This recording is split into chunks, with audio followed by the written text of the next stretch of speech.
Cette balise est une drumline. Elle se rapproche de la pêche traditionnelle à La Réunion. Une bouée, un hameçon, avec comme appât une bonite. Ce système, une première sur l'île, est équipé d'un GPS et d'une alarme. Il n'y a plus qu'à attendre que le requin morde. Il va décrocher une station GPS qui va émettre un signal GPS. Et donc le pêcheur coordinateur que vous avez vu tout à l'heure est averti en temps réel que la drumline X ou Y a sonné avec les coordonnées GPS. Et donc à moins de 2 heures pour réagir et pour aller sur cette drumline. 4 balises sont immergées en baie de Saint-Paul, à l'embouchure de l'étang assez loin des zones de baignade.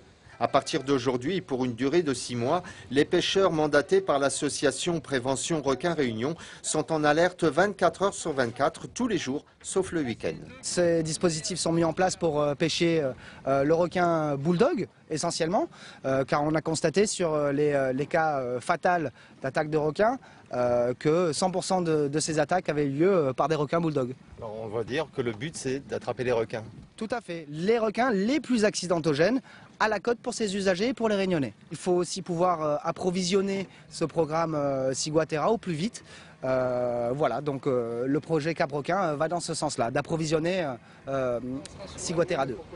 Le coût de cette opération est de 180 000 €.